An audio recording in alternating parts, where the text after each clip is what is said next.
안녕하세요. 파산관제의 홍익 변호사입니다. 이번 시간에는 2020년 9월 14일 파산 선고를 받은 84년생 채무자입니다. 만 36세가 되겠습니다. 파산 절차가 이제 채권 조사기일 신청, 곡가물 보관 신청을 한 걸 봐서 환가가 있는 사건이고요. 면책 절차는 바로 끝나지 않고 의견을 보류해 놓은 다음에 나중에 이제 결정하게 되는 사건이었습니다. 동작구에 모친 명의의 어떤 임차나 집에 무상거주했고요. 쭉 보면 거의 다 2011년부터 한 10년 정도 특별한 직업 없이 일용직으로 일을 하고 있습니다. 커피숍 서빙 아르바이트를 주로 하며 생활하였고, 소득이 불안정하여 카드 사용 빈도가 높아졌고, 아르바이트 일을 그만두고 네일샵에 들어가 네일아트를 배우게 되었는데, 2015년 피부관리샵 사장에게 가게로 들어와 월세만 지급하는 조건으로 네일샵을 할 것을 권유받아서 이때 이제 빚을 좀 진 것 같아요. 매출이 거의 없어 돌려막기로 생활했다.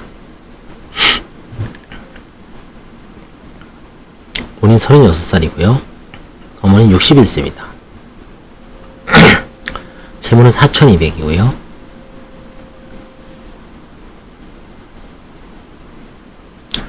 부친 돌아가셨지만 상속재산 없었고요. 특정 개인에 대한 변제 행위 정당성, 편파 행위 해당 여부를 한번 검토해 보겠습니다. 채무자의 이제 신한은행 금융거래 내역서에 의하면 2019년 신한카드론을 1,600을 받았어요. 그 다음에 현대카드론을 1,600을 받았습니다. 그러니까 이때 카드론을 3,200을 받은 거죠. 그래서 2019년 이 어떤 사람한테 1,700만 원을 송금했습니다. 사채업자였다고 진술했어요. 그 다음에 2019년 또 다른 친자매, 여동생이나 아니면 언니일 수도 있죠. 친자매에게 1,000만 원, 2019년 금 800만 원 등 1,800만 원을 변제했어요.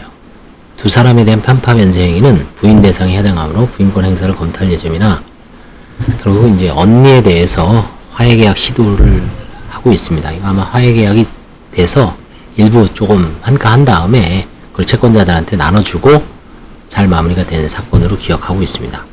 이렇듯 너무 눈에 띄는 거는 더군다나 이제 파산 거의 직전이죠. 이게 2020년 사건인데, 2020년 9월 14일 사건인데, 현재 2019년 9월 14일 사건인데, 바로 1년 전에 카드론, 그쵸? 2개를 해서 두 사람한테 그냥 다 빚을 갚고 나머지 빚을 탕감받기 위해서 이제 면책 신청을 했기 때문에, 특히 그 친자매 같은 경우는 악이었다고 봐야죠.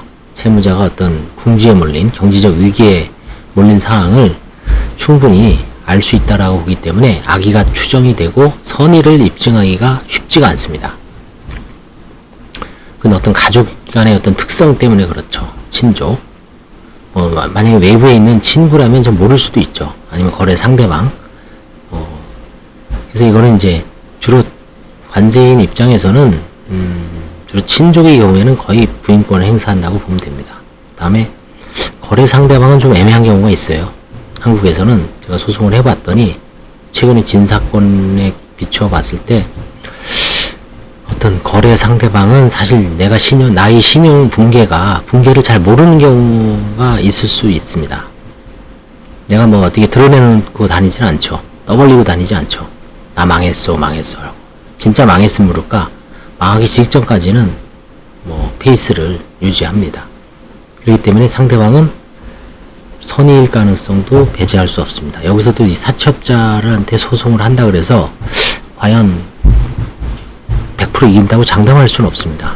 근데 이 언니나 여동생, 친자매는 좀 많이 다르죠. 같이 살고 같이 동거를 한다면 동거 친족이라면 더하죠. 그렇죠? 동거 친족이 아니래도 친자매는 친족이기 때문에 뭔가 그 부실 징후를 쉽게 알 수 있고, 이때 빨리 받아야 되겠다라고 해서 1,800만 원을 변제를 수령한 행위가 부인 대상은 아마 거의 될 겁니다. 이렇게 좀 그 상대방에 따라서 선악은 많이 차이가 납니다. 그래서 모든 외형상 편파 행위가 있다 그래서 그걸 다 이길 수 있는 건 아닙니다.